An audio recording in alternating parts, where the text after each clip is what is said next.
Masai Ujiri, president of basketball operations for the Toronto Raptors, was allegedly assaulted by a police officer with the Alameda County Sheriff's Department, or rather, the officer alleges. Ujiri shoved him in the face, leaving damage to his jaw and suffering a concussion. Provoked significant hit to the jaw of the law enforcement officer. The Globe and Mail interviewed 3 men who were sitting within 10 feet of the altercation, and each says they never saw Mr. Ujiri strike the officer's face. Ben Baller, a celebrity jeweler and entrepreneur who was sitting in a front row corner seat just steps away from the incident, witnessed Ujiri being denied access while holding a credential, with one person yelling, but the officer shook his head no and pushed Mr. Ujiri. Baller continued. Ujiri's expression was one of, "Are you joking me?" This is when things became heated. Mr. Ujiri shoved the officer back, causing the man to stumble backward. "There is no fist going to his face," Mr. Baller said.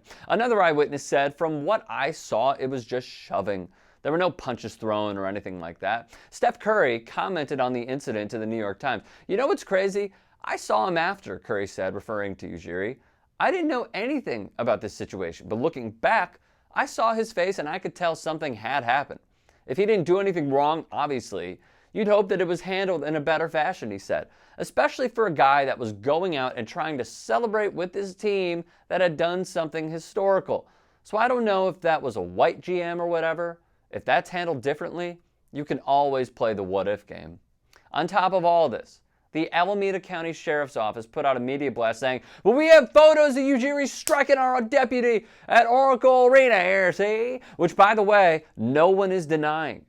Eyewitnesses confirm Ujiri shoved the officer back in self-defense. Of course, with departments across America, they would not allow the newspaper to publish them or look at the full videos because withholding evidence isn't par for the course at all. It is noteworthy that Ujiri is only one of a handful of high-level executives who are not white, which makes this case all too familiar with the Alameda County Sheriff's Office and what they stand for. They have retweeted Richard Spencer, a proud Nazi, in the year 2019 on their own Twitter account. There was a massive cover-up in the police shooting of Oscar Grant, who was handcuffed when public transit cops shot him on New Year's Day in 2009. The department was sued in 2011 by a black driver who said he was racially profiled during a meritless traffic stop. By the way, he's an attorney with the San Francisco Public Defender's Office. In 2016, Alameda County Sheriff Gregory Ahern co-signed a letter sent to Senator Jeff Sessions supporting his nomination to lead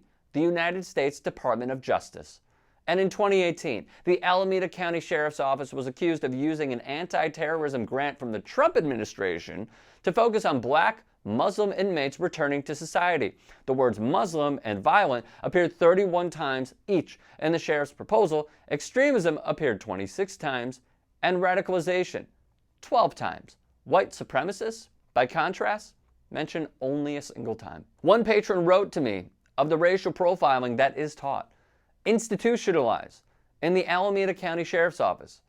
In my view, the longer this plays out, and the more we hear about this case, the harsher the microscope gets for this office. Why have we not seen the video evidence? Why are the pictures not released? If the police has nothing to hide, the intel should be public. These are the questions we must ask, as long as this office drags out the case against Masai Ujiri.